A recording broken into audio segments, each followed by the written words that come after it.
Hello and welcome to Chapter 3, Sources of Competitive Advantage. This chapter develops on Chapter 2 by assessing the role of factor endowments in determining the patterns of competitive advantage and therefore in international trade. The factor endowment theory, also known as the Exer-Olin theory, basically what it argues is that it's the endowments in the factors of production that determine the patterns of international trade. And why is that?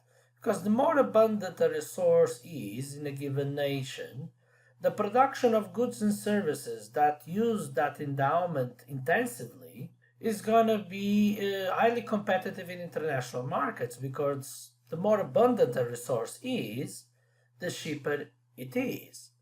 So the factor endowment theory, like the David Ricardo theory, argues that the ultimate determinant of comparative advantage is the state of technology in a given nation, the amount of resources that it has, and the demand for those goods that the nation produces. The assumption here is that technology and demand are approximately the same between countries. Note that our goal here is to understand the patterns in international trade, not necessarily the terms of trade at which the goods are exchanged across nations. That's a second dimension to international trade. First, we start by determining who should specialize in what, given the marginal rates of transformation in each nation. Then the price is set up. So note that in Chapter 2, we talked about the theory of overlapping demands as one of the forces driving the determination of the terms of trade. In this case, we are ignoring the determination of the terms of trade. We are solely interested in understanding who has the comparative advantage in producing different goods. So the factor endowment theory relies heavily on the resource endowment ratio. Who has more of a certain endowment in relative terms? Table 3.1 shows an example comparing the endowments of capital and labor in China and the US. And as you can see, as machines are more abundant in the US than in China, the resource endowment theory will basically advocate that the United States should specialize in capital-intensive goods. And when it comes to labor, since labor is more abundant in China, then China should specialize in labor-intensive goods. So this assessment of comparative advantage can be inferred by the relative abundance of each factor in each nation.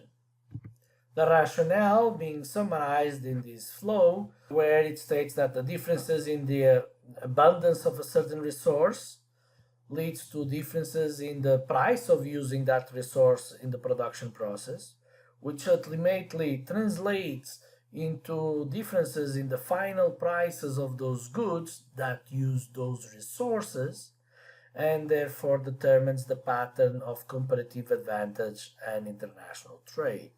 So table 3.2 gives us insights into the state of capital endowments per worker in each nation 20 years ago.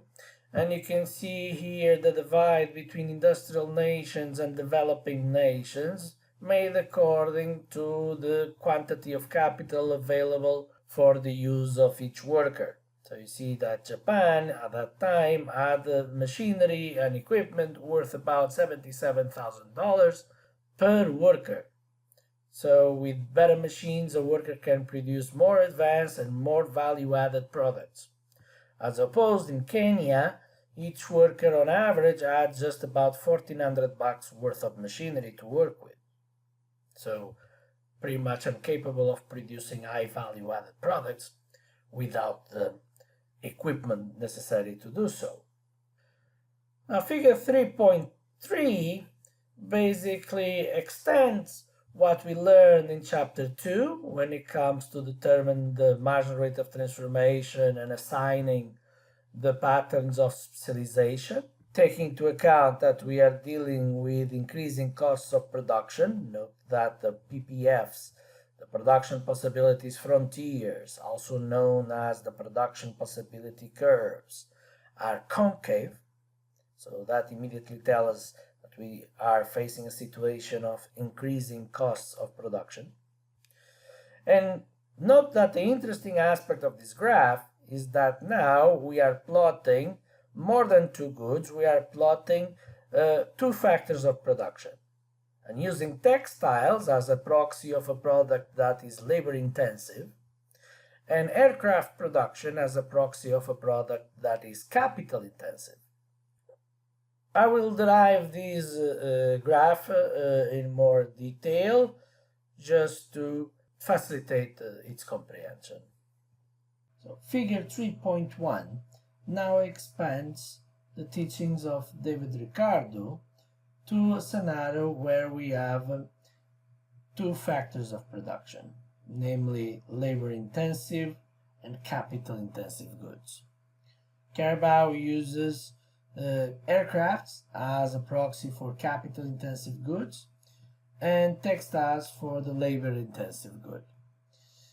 And at this point, we are analyzing situation of autarky, so closed scenario, prior to opening the borders to trade. We observe that the US has a marginal rate of transformation of 0.33, meaning that it needs to give up 0.33 units of textiles in order to produce one aircraft, whereas China needs to give up 4 units of textiles in order to produce an aircraft. Therefore, as the US has the lowest marginal rate of transformation, it should specialize in aircraft production, whereas China specializes in the other good, textiles. So, marginal rate of transformation of the US is lower than the marginal rate of transformation of China. Therefore,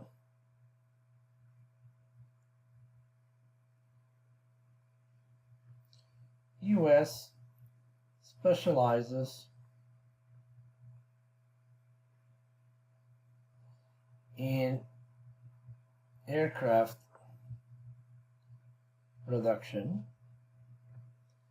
and China in textile production.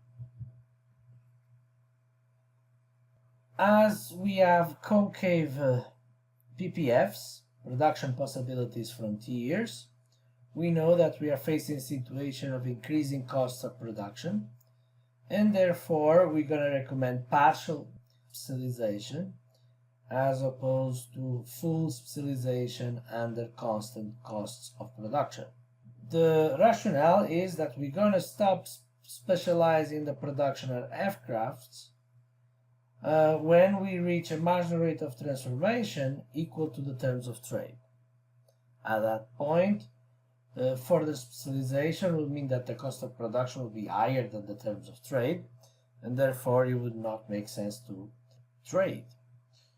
So we're going to stop when the marginal rate of transformation reaches the value of 1, meaning when one aircraft equals giving up the production of 1 unit of textiles, whatever that unit is.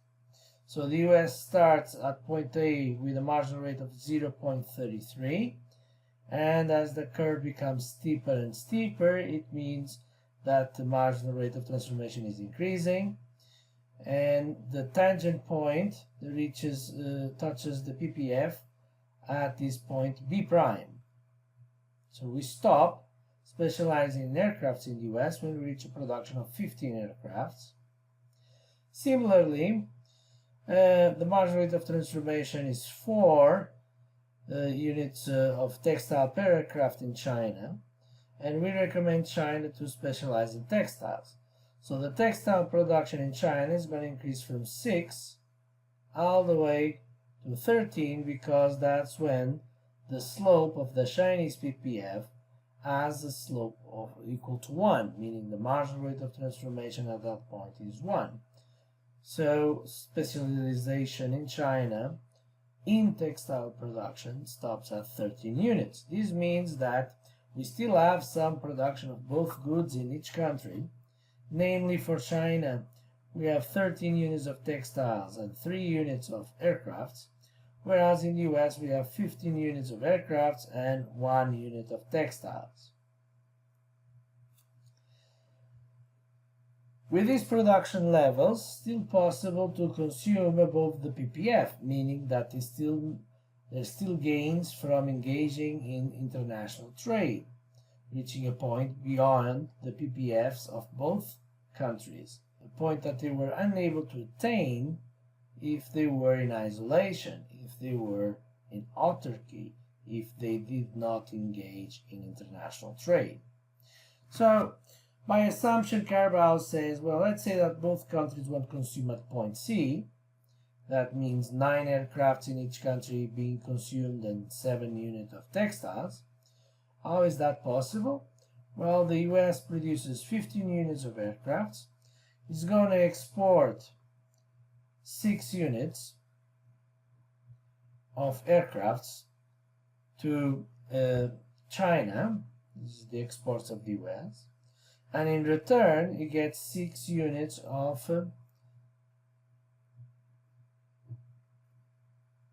textiles. So for the US, textile production is 1, but consumption is 1 plus the imports, which are 6. So total textile units being consumed in the US reaches the value of 7. When it comes to China, 13 units of textile being produced, 6 are sold to the US in exchange for 6 aircraft. So these are the Chinese exports, and this distance here are the Chinese imports, which corresponds to the US exports. So again, we end up with 2 trade triangles delimited by exports, imports, and the terms of trade. This is the Chinese trade triangle, and this is the US trade triangle. So as you see, the rationale is pretty much the same as before, with just overlapping the PPFs of each nation on the same graph. So the next couple of slides summarize the findings from figure 3.1, which we already discussed. Table 3.3 gives you some insights into the types of products that comprise exports and imports between China and the US to support that idea of capital-intensive goods versus labor-intensive goods. Note also that sometimes we see products like sound equipment or iPhones these days, which are imported from China. We should reinforce, as we saw in those introductory videos I did earlier on for you, that a lot of these more advanced products only stop in China to be assembled, because the more value-added components of those products are produced in other developed nations and then sent to China to be assembled because they have such low labor costs compared to the most advanced nations that is profit maximizing to send those components to China and just assemble them there. So that doesn't mean that China actually makes the most advanced products. What it means is that China assembles some of the most advanced products, even though the components are made elsewhere. Nonetheless, it's worth reinforcing that China is an emerging economy. The state of technology is increasing in China, and it wouldn't be a surprise if China would catch up to the same level of technological development we see in other industrialized nations within the next decade or so. Now, international trade contributes to the factor price equalization around the world. What does that mean? For example, when we were talking about the US specializing in aircraft production, So aircraft production would increase from 7 units to 15 units, whereas textile production in the United States would decrease from 6 to 1. What are the consequences of this shift in the allocation of resources? Well, aircraft production uses a lot of capital, so the more demand for capital would increase the cost of capital in the United States. And conversely, since the labor-intensive good is going to experience a reduction in production, there's going to be a lower demand for labor, and labor would become cheaper in the US. In China, the inverse would happen. So we recommended China to focus on textile specialization, given that labor is so abundant in China. Textile production in China would increase from 6 to 13, whereas the aircraft production would decline from 7 to 3. The consequences in terms of the compensation for these factory endowments would be that labor would experience an increase in its compensations. In other words, wages would go up, and the owners of capital would see a decline in the compensation for their endowment, meaning that the cost of capital in China would decline because it's less used comparative to the scenario before specialization. So figure 3.2 summarizes these expectations. The price of capital before trade in the US and in China. In China was very expensive because it was scarce. In the United States was cheaper because it was abundant. But then the higher production of aircraft is going to increase the demand for capital, so the price of capital is going to go up. And in China, given that they are specializing in the labor-intensive good, there's going to be a decline in the use of capital, and therefore the cost of capital will go down, eventually approximating, leading to a convergence in the cost of capital in China with the levels of the US. Similarly, we would observe the same convergence mechanism in labor costs. Remember that in the United States, labor was assumed to be scarce, in China abundant, so in China would be lower labor costs, in the US higher labor costs.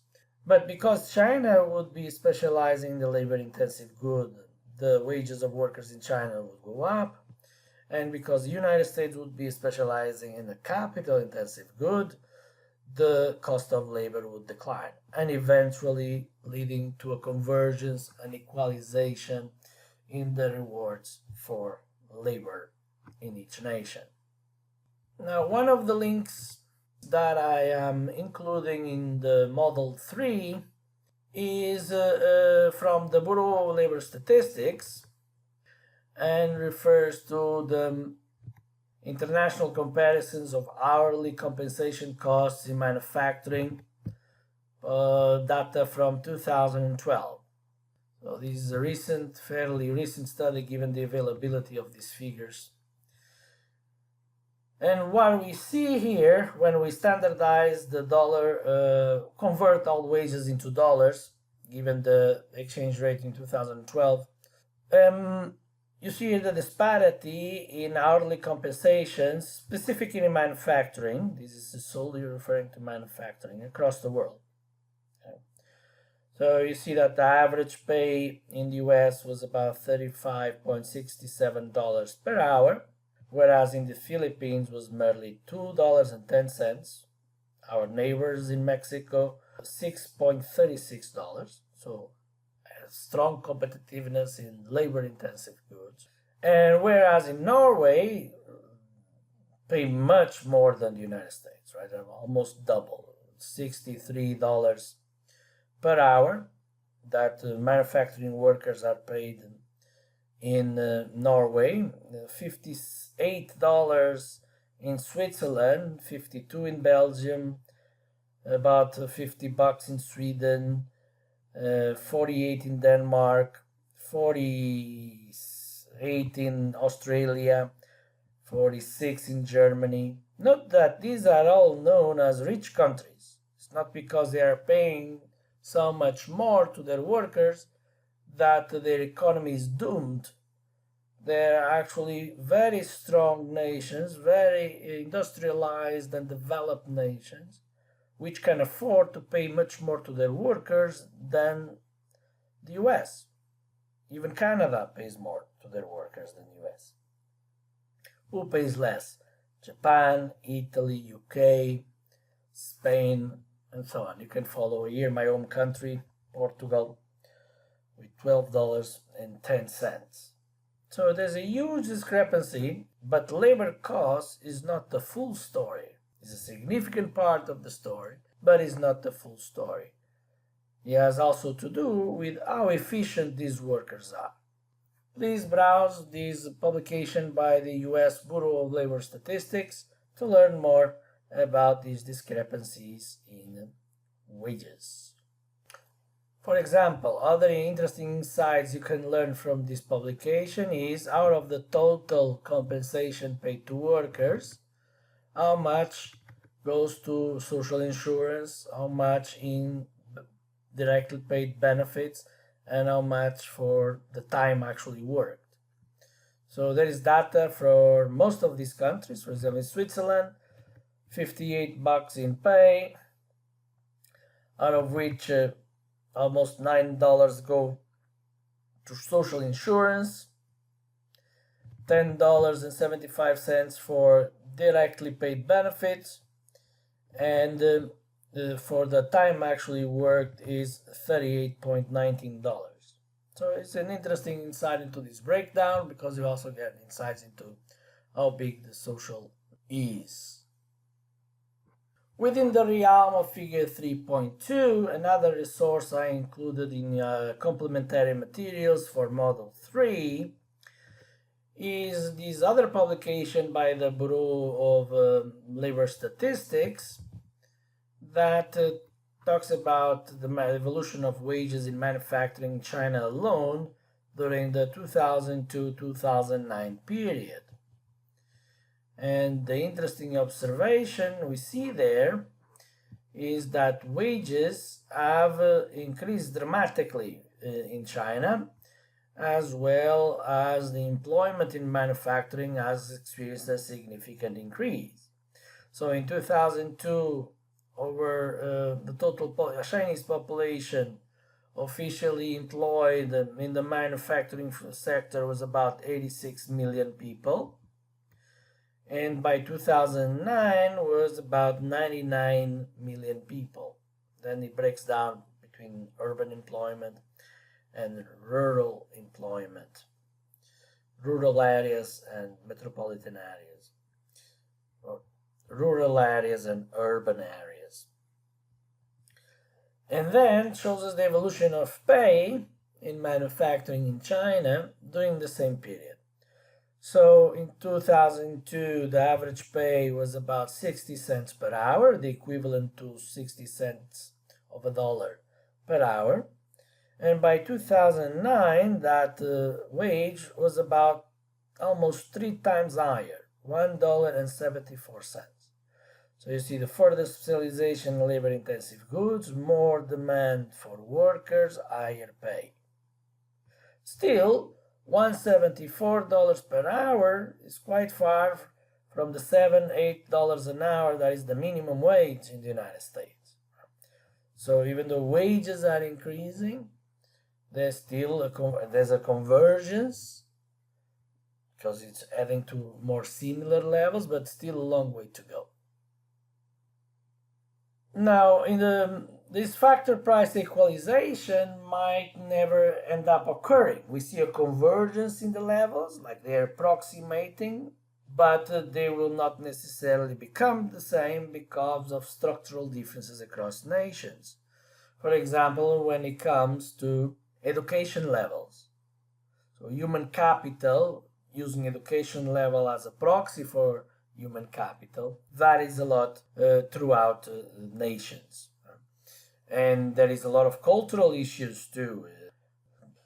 Building infrastructures is easier than changing minds. Not all countries use the same technology. This gap is getting smaller, but there are there's still a divide, and the divide also fueled by cultural differences, by government regimes, which can be exemplified by the censorship of the World Wide Web that certain countries still do because they don't want their citizens to know about certain things. And therefore, that prevents the full factor price equalization. Transportation costs and trade barriers also affect these factor price equalization because transportation costs are also a portion of the final product that the good arrives at in other countries. And trade barriers because different countries still have different levels of protectionism. So that prevents the factor price equalization from occurring as well. So this is the index of hourly compensation, information similar to the one I just showed you from the Bureau of Labor Statistics. We were looking at data from 2012, this is from 2006. Now, the Stolper-Samuelson theorem, which is an extension of the theory of factor price equalization. And basically what it says is that the resource that is mostly used in the export competing industries is the one that's gonna have the biggest reward. In other words, the owners of those resources are the ones that are gonna benefit the most from globalization. Those that do not possess those endowments are the ones that gonna suffer the most from globalization. So, what does this mean? For example, the US. The US is a developed nation. So we need to have workers with the highest human capital if we want to continue to be the most developed nation on earth. If we want to be at the top of the economic and technological pyramid, as we learned in the introductory videos, these tend to be synonymous because those who have the best technology are usually the richer nations on the planet. So if we want to continue to be in that position, we need to have the best labor force. Best labor force means the most knowledgeable, the labor force with the best human capital. Because if our labor force does not have the best human capital, they're gonna suffer a lot from this globalization process. They're gonna get fired, they're not gonna find jobs, because those low-skilled jobs are being outsourced. No American worker that I know of is willing to accept $1.74 an hour to do the same job as a Chinese worker. So these discrepancies, what we outsource are the low-skilled jobs, mostly. And then this is increasing the amount of outsourcing. As we saw, even white-collar jobs are being outsourced. To be more protected against this outsourcing or being laid off, one needs to have the best skills, the best knowledge. Also, another thing that is obvious from this theory is you want to be a capital owner, because we use a lot of capital-intensive goods comparatively to other nations. So I recommend you start saving money as early as possible and investing it in capital income if you want to move up in the socioeconomic ladder. That's the game that has been played in developed nations for almost a century or more, which is we tax less capital than labor, for example. So if you want to accumulate wealth more rapidly, you want to have more capital income than labor income. And I'm just talking about the taxation system. Those are the rules that people voted for in these nations, to tax more labor than capital. So you have to be aware of the rules, and to benefit the most from this game, you have to play by the rules of the game. If you want to change the rules of the game, then you have to exercise your civic duty and vote in every election for the people, for the laws you want to be changed. But as is, these have been the rules for many, many decades. So if you want to move up the socioeconomic ladder, you have to play by the rules. Capital income is more highly rewarded than labor income, and therefore you want to have more capital income than labor income. This is also something addressed by many scientists, many economists and sociologists and political scientists have been looking at this matter. One of the authors that got more publicity in the media was Thomas Piketty with his book Capital in the 21st Century. And the full story of that book, or the essence of that book, is telling everybody, the layman, what I just told you, that the reward on capital is greater than any other growth rate we've been observing. And he uses the growth rate of the economy as a whole is smaller than the reward on capital. Okay, so that increases the inequality divide because not a lot of people have capital income, comparatively speaking. So moving on, that's a theme that I enjoy a lot discussing because there is a lot that has to be disseminated to the layman to fully understand what's going on and protect oneself from this inequality spell. Another extension of the Stolper-Samuelson theorem is the realization, empirical observation, that the percentage change in the price of a resource tends to be smaller than the percentage change on the final good that uses that resource.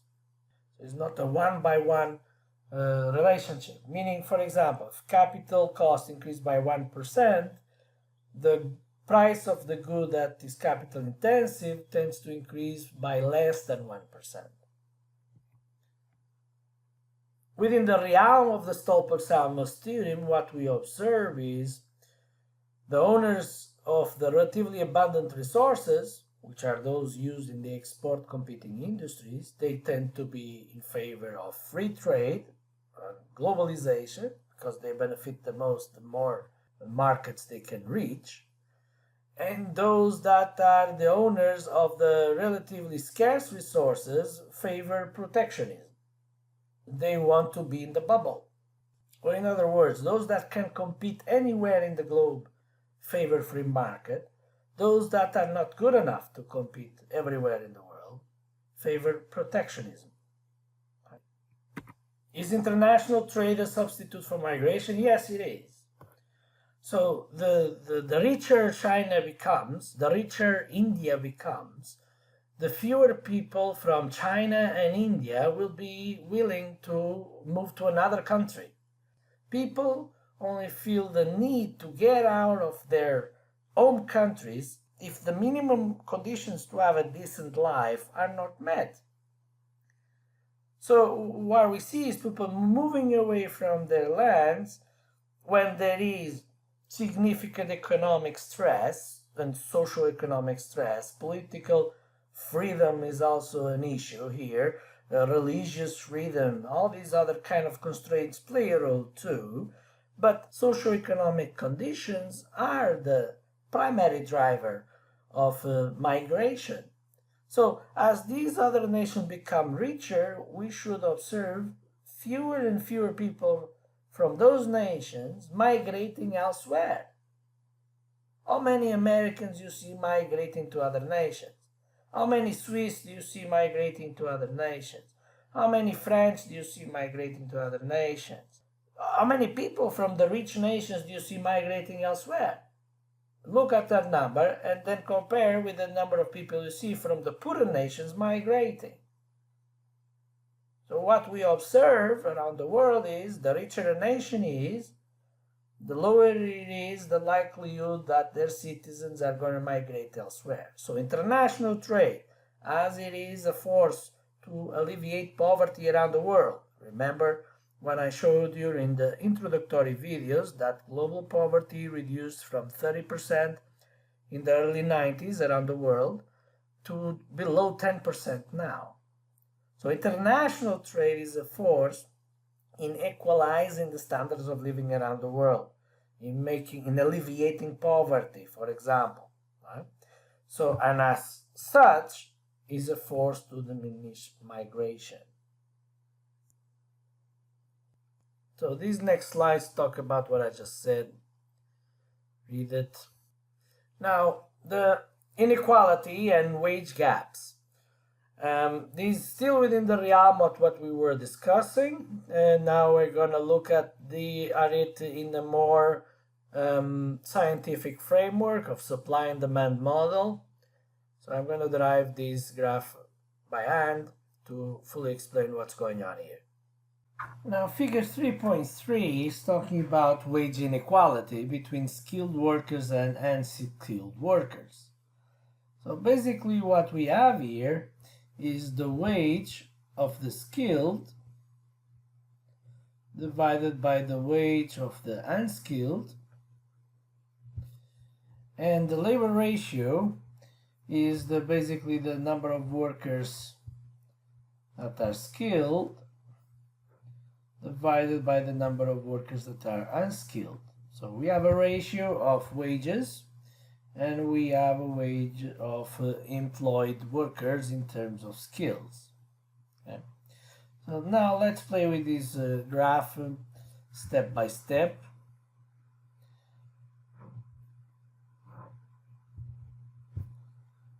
So the wage of the skilled divided by the wage of the unskilled, and the quantity of skilled workers higher divided by the quantity of unskilled workers higher.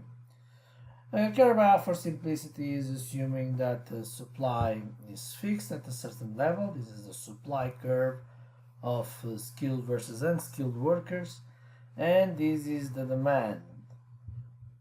How many more skilled workers do we demand relatively to unskilled workers? At equilibrium, the ratio between skilled and unskilled workers, let's say it's 2. Meaning that the skilled workers receive double of what the unskilled workers receive. Okay. So if we are facing a technological innovation, a technological revolution in a given country, usually what we observe is an increased demand for skilled workers. Think about the IT revolution during the 90s. An increased demand for programmers and those that were familiar with coding and the like. So the demand for skilled workers increases, holding everything else constant. This means that there's going to be an increase in demand for skilled workers versus unskilled workers. In other words, skilled workers become much more desired by employers than unskilled workers. As a consequence of it, we can observe an increase in equality in pay between skilled and unskilled workers, meaning, for example, that the difference in wages will, instead of being double, will be triple the pay for skilled workers relatively to unskilled workers. Okay. Now let's say that the youth observes this path and starts dedicating itself to study the skills needed in the market, meaning graduating in those majors that are being hired. And as such, if there is an increased graduation rate, the supply curve may shift. Let's say we start at this point here, I'm going to call it L1, we're going to move to L2, and the more supply of skilled workers there is relatively to unskilled workers, that means that as they become less scarce, the pay gap is going to be lower. Okay? So think about increasing graduation rates. Bachelor's degree is not as scarce today as they were, for example, in the 70s. So even though there's still unequal pay between skilled and unskilled workers, the more bachelor holders there is, the lower is going to be the divide between their pay and the unskilled workers. Conversely, if everybody stops studying, let's assume that for the sake of this example, then their pay would be much more valuable. So an increase in supply of skilled workers diminishes the gap. A decrease in the supply of skilled workers increases the gap. When it comes to the demand, an increased demand for skilled workers increases the gap. a decline in demand for skilled workers decreases the gap. What we observe in developed nations is that in order to keep technological leadership, they keep on innovating and therefore demanding increasingly more skilled workers, and consequently, this is a driving force for inequality, income inequality. The next couple of slides basically reinforce what I already told you when developing figure 3.3. Now we're going to talk about the Leontief paradox. So Leontief is the name of the economist that made this study. He basically assessed the capital-labor ratios in 200 export industries and import competing industries in 1947. His expectation was that, given that the US was a developed nation, to find that its exports were more capital intensive than labor intensive. So what he found was that the capital per person in the goods that were imported was about $18,000, whereas the exports of the US, the capital per person averaged $14,000. So this was a contradiction, a paradox.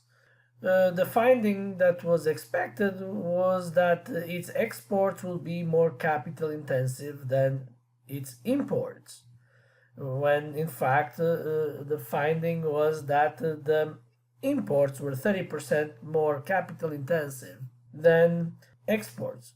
So what was the key to solve this paradox, this apparent contradiction between expectations and the findings?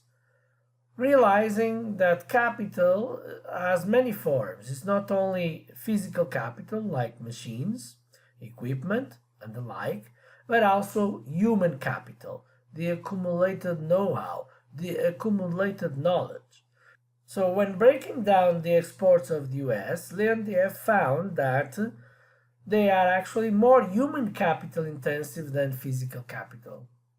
So it's not just having a lot of people working on those exports, it's having people with a lot of knowledge working on those exports. And this is what characterizes developed nations. They tend to produce products with high value added, where the know-how of the workers is key to remain a competitive nation.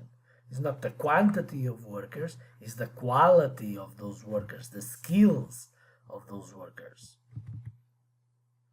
So countries with highly educated workers tend to export goods that use their skills intensively, where countries with less educated workers tend to export goods that are low skill intensive. Now let's talk about increasing returns. We have looked at constant costs of production, we have looked at increasing costs of production, so now we were left with analyzing the case of decreasing costs of production, which can be achieved with economies of scale. So graphically, this is something you learn in Principles of Economics. What we see here is an increased specialization, increased production of a certain good, should lead to a reduction in its production cost. Economies of scale allow countries to gain a competitive advantage in international markets, as they tend to reduce the production costs of the goods. That is also the case of external economies of scale. What does that mean? Well, conglomeration in a certain geographic area of firms within the same industry allows for further economies of scale. If the supply chain is geographically close to each other, for example, transportation cost would be diminished, and therefore allowing the final good that uses all that supply chain to be produced at a lower cost. On the other hand, the concentration of a particular industry in a particular geographic location allows for a larger pool of specialized workers. Think about Silicon Valley. The best workers in the IT industry tend to concentrate geographically there. the concentration of a particular industry in a specific geographic location also allows for knowledge spillovers throughout the supply chain, further reinforcing the gains in productivity. Now it's time to talk about the theory of overlapping demands proposed by Linder in the 1960s. In particular, he argued that the factor endowment theory did a fairly good job in explaining trade in primary goods and agricultural goods, but not in manufactured goods. In his view, the main driving force influencing the manufactured goods trade was the domestic demand conditions, which in turn are driven by the domestic income level. So a nation with high per capita income tends to demand more high quality manufactured goods, more expensive goods, whereas a nation with lower per capita incomes will demand lower quality goods, cheaper necessities, for example, versus luxuries.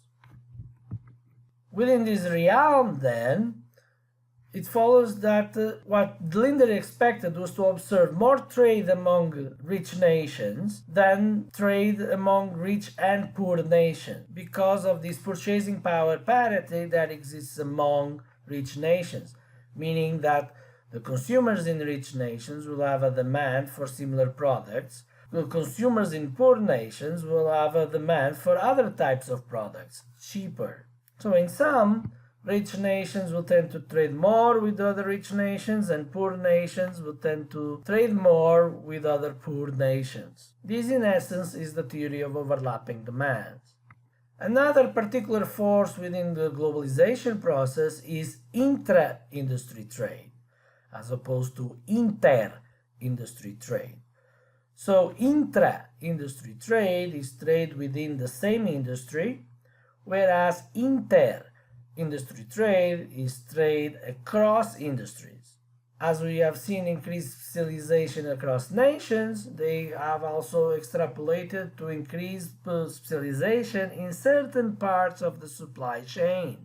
For example, auto production. The opening of the borders to globalization does not necessarily result in the total elimination of a whole industry, because there are specialities in which each nation is better at within the same industry.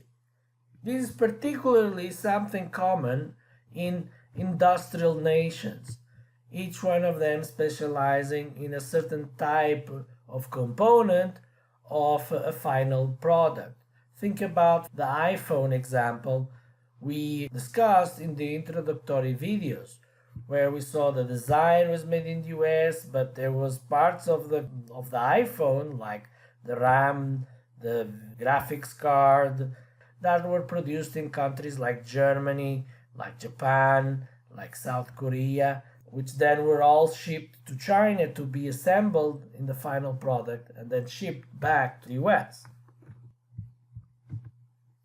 In essence, intra-industry specialization involves the flow of goods with similar factor requirements. And as I already mentioned, these are typically the type of industries that exist in developed nations.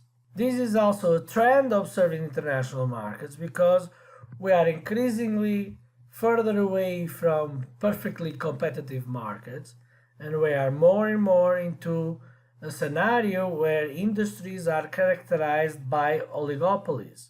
That is, industries where a small number of players dominate the production, the industry.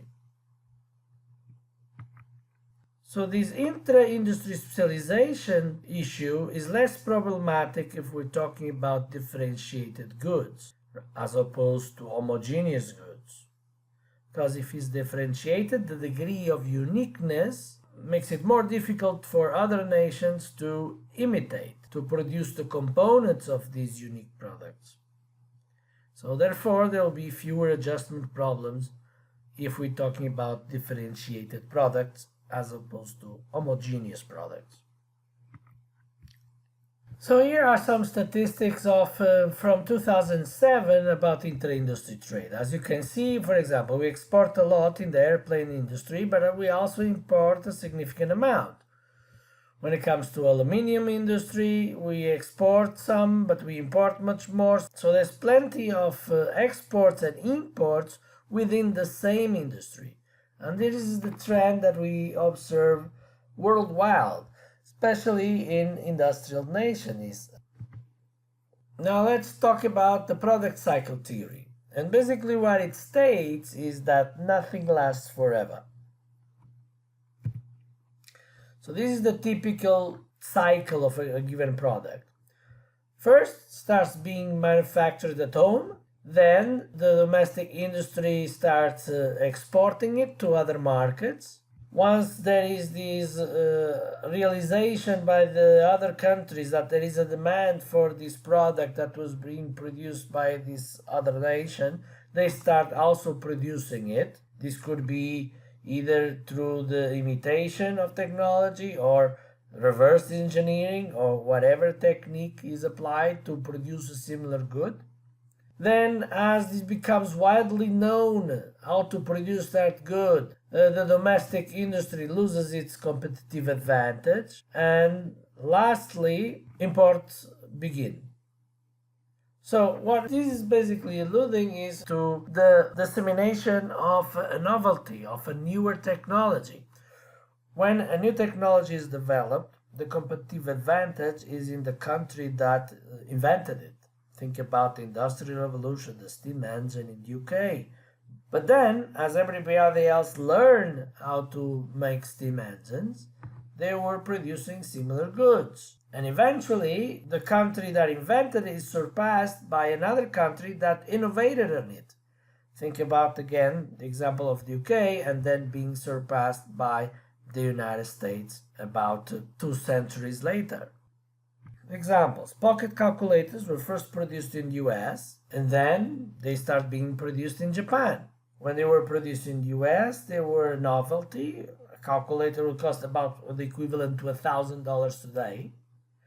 And then when it became widely known that technology the Japanese were making, and you could buy a calculator for like $20 or less. The same thing when talking about radios. So the main point is, once a product is developed, there's a limited window where we have the uniqueness of that knowledge. And once that technology transfer occurs, the competition becomes solely in minimizing the cost of production and not so much on the ability to produce it. So the technological leader has to keep always on innovating. Once the product is out there, it's important to realize that sooner or later somebody else is going to do it much cheaper. So we need to keep on investing on research and development to produce another product that nobody else knows how to do yet, so that we reap the benefits of that first move advantage, because we know that sooner or later somebody's going to imitate us. Now, there are issues like intellectual property rights, which we'll discuss later on,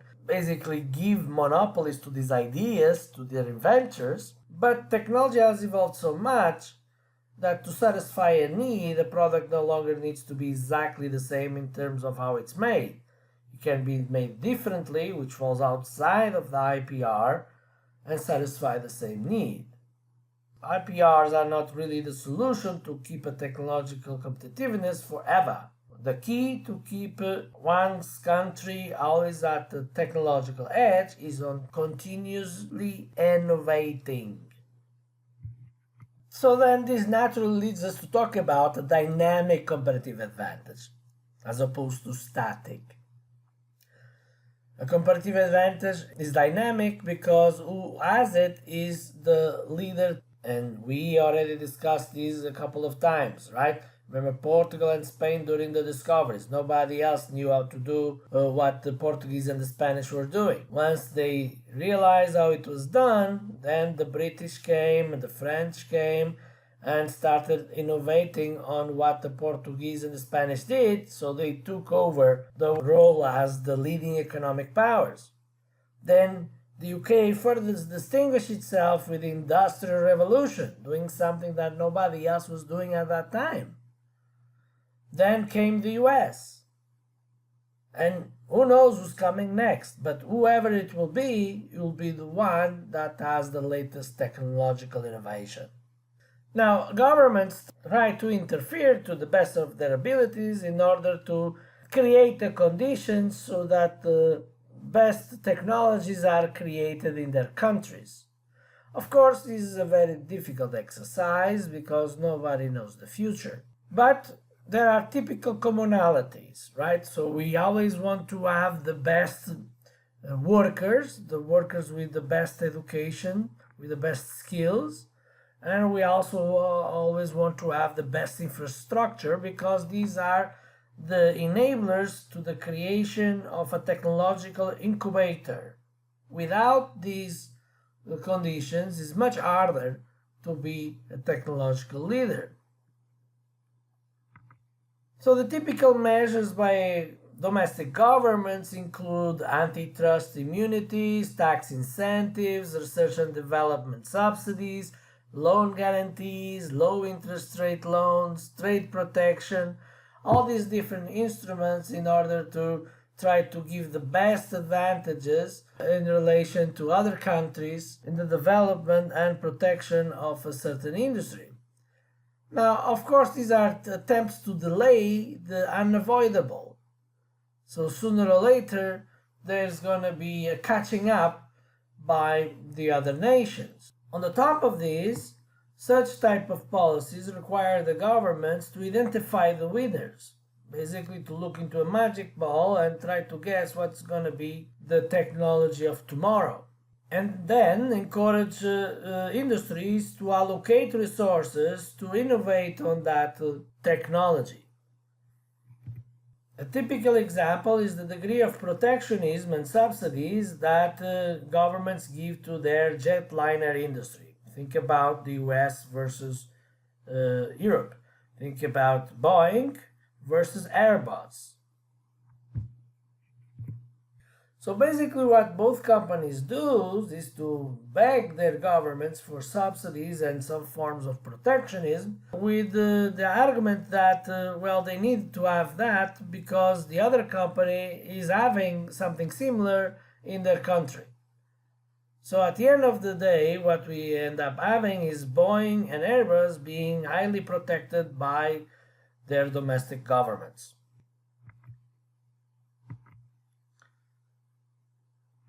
Other forms to interfere in the patterns of international trade are through other forms of government regulations, such as workplace safety, product safety, clean environment, and the like. Now, note that these regulations tend to increase the cost of production. That's why we tend to see a lot of lobbying against these kind of regulations. But on the other hand, one has also to realize that these are privileges of richer nations. The privilege to safeguard their workers, to safeguard the consumers of those products, to safeguard the environment. These regulations typically exist in the rich nations. The poor nations, they cannot afford these privileges. They cannot afford to have a clean environment. They cannot afford to enforce policies to protect the safety of their consumers or their workers. Think about the factories that and the thousands of people that died in industry-related accidents in countries like Bangladesh due to the lack of proper construction regulations and workplace safety. These kind of episodes, they do not exist in the United States as much or in the European Union as much because of these safeguards to protect either the consumer, the workers, or the environment, to protect their people, to guarantee highest standards of living to their people. It's a privilege of the richer nations. The Bangladesh example, a recent one, was in November 24, 2012, where the Tazrin fashion factory got on fire and at least 117 workers were confirmed dead by the fire and over 200 were injured. This is a normal occurrence Of course, the word normal here is unfortunate, but this is a normal occurrence in less developed countries because they have less stringent regulations on the protection of their workers, consumers, and the like.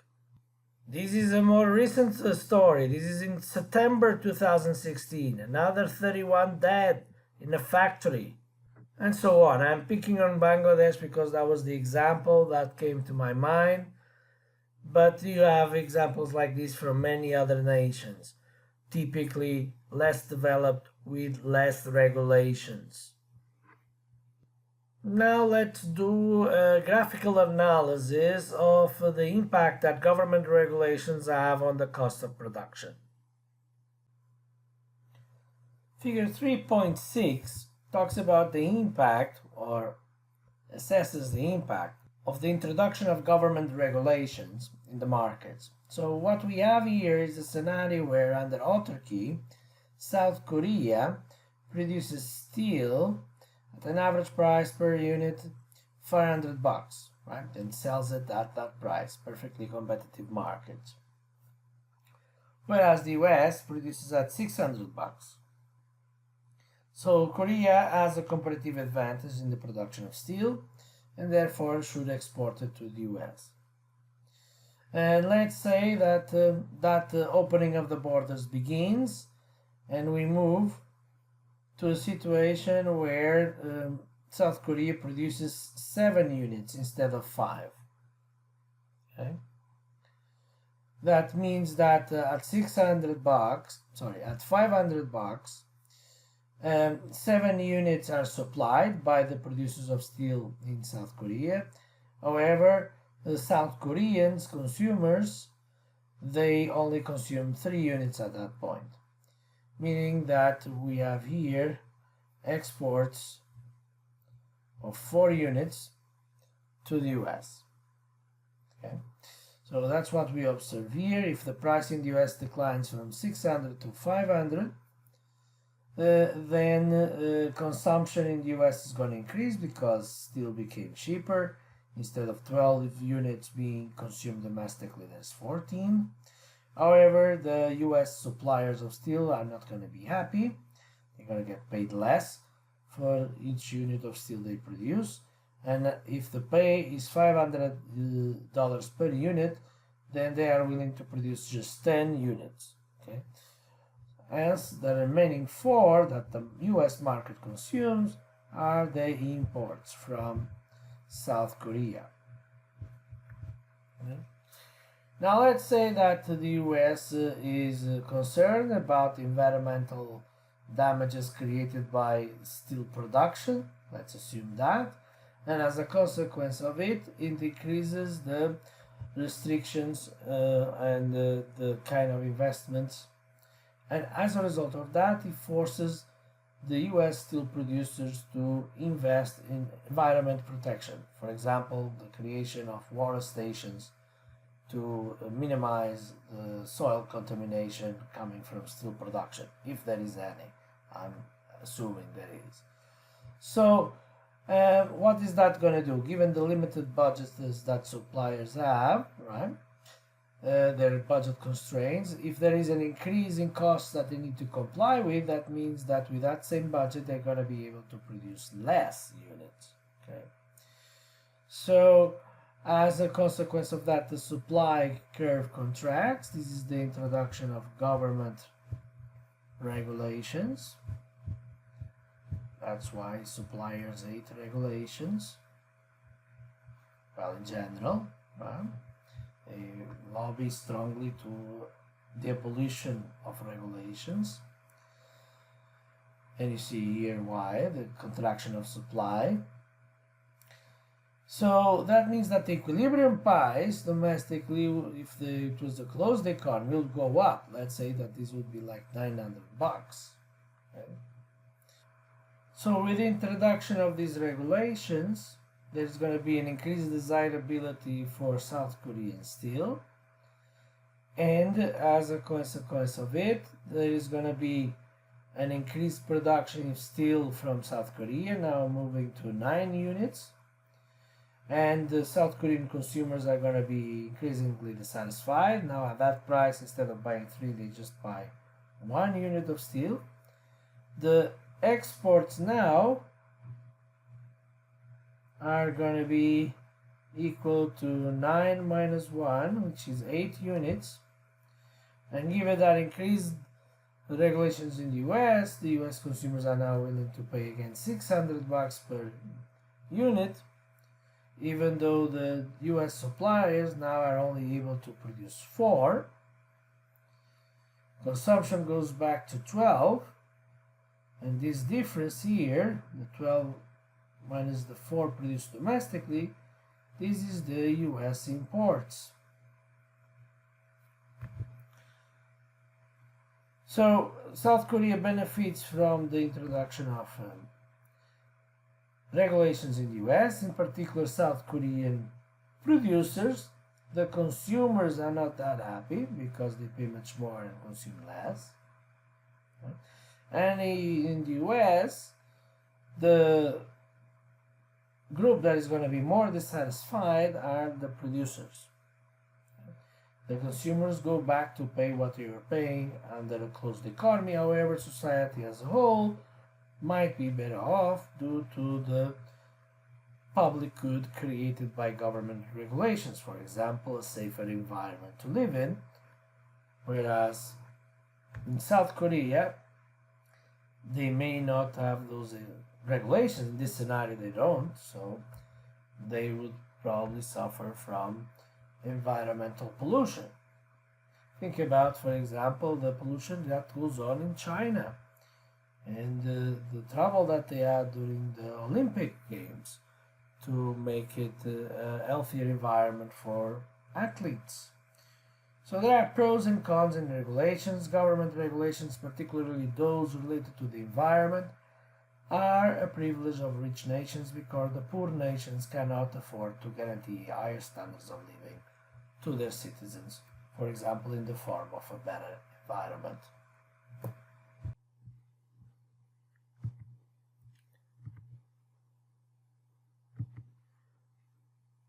Now let's look at a graphical analysis of the impact of transportation costs in the patterns of international trade.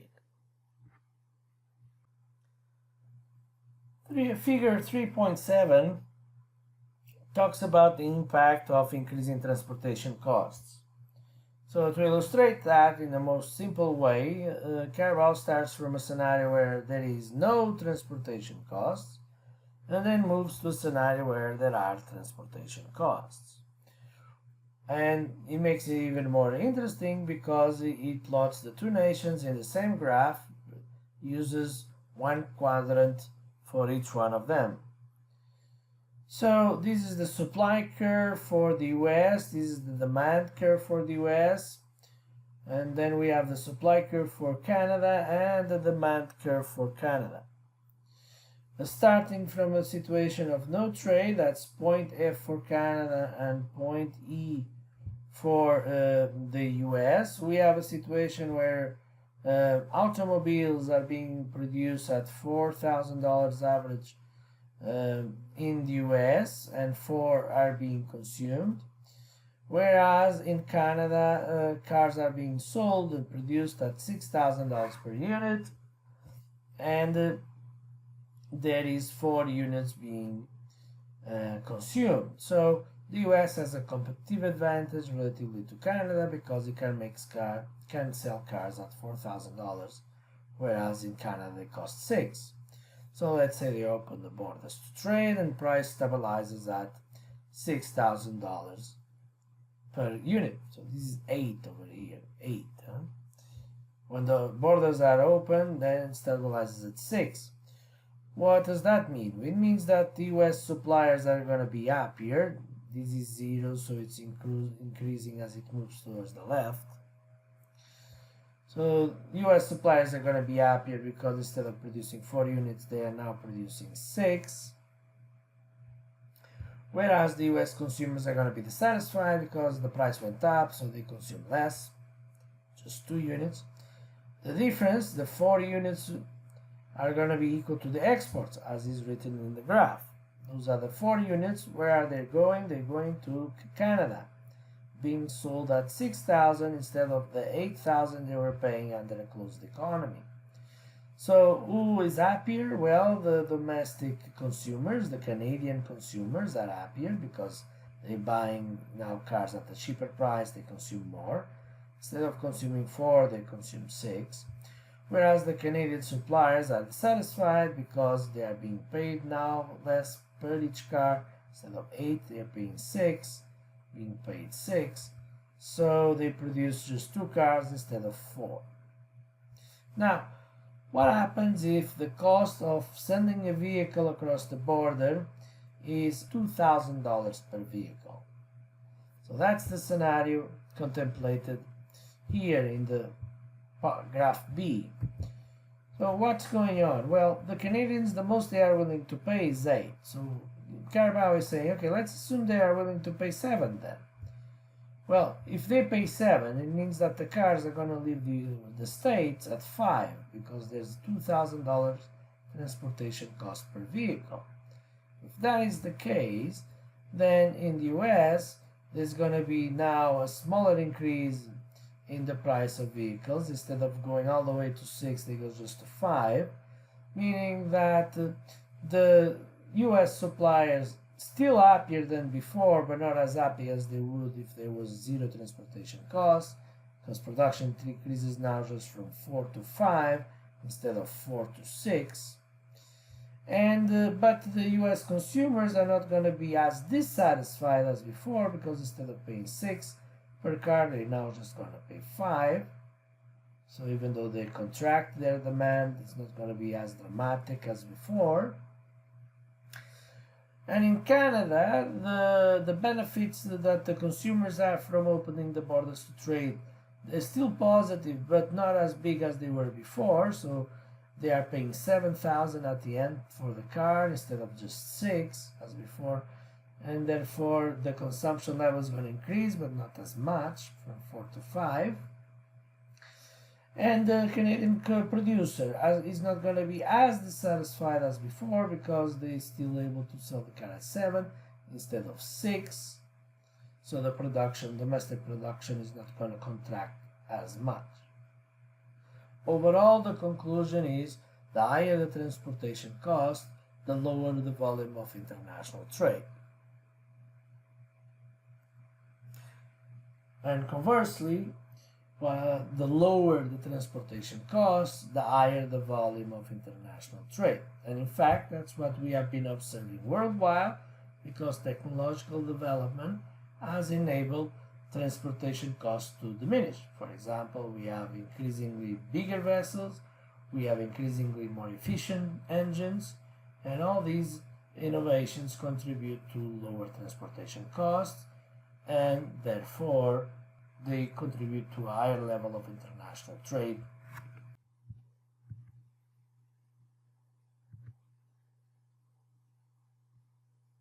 One thing worth realizing is that transportation costs have been falling, particularly since 1965, because of technological improvements, being it at the level of better engines or bigger ships, and technological innovations to preserve the cargo in those ships, as well as the creation of bigger jets for the transportation of merchandise in air transportation, and as well the developments in telecommunications. All these have contributed to declining transportation costs and therefore an increase in international trade.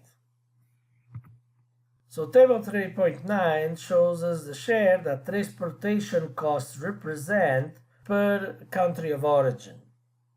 So for example, goods shipped from the Philippines tend to have an amount of transportation costs that represent about 18% of the total value. Whereas in Germany, those costs represent merely 2.8%, United States 3.3%, and Australia 4.5%. What contributes to this? Well, many factors. One of them is the quality of the infrastructures. More modern infrastructures tend to facilitate cost reductions. Another thing is the types of products that are shipped from these countries, right? So countries like Germany tend to have very high value products, the richer nations, the theory of overlapping demands we're talking about. So transportation costs are a smaller percentage of the total value of the product, whereas the Philippines, they tend to deal more with less valuable products, and therefore the transportation costs represent a bigger percentage of the total cost. So in sum, falling transportation costs have been allowing the growth of international trade.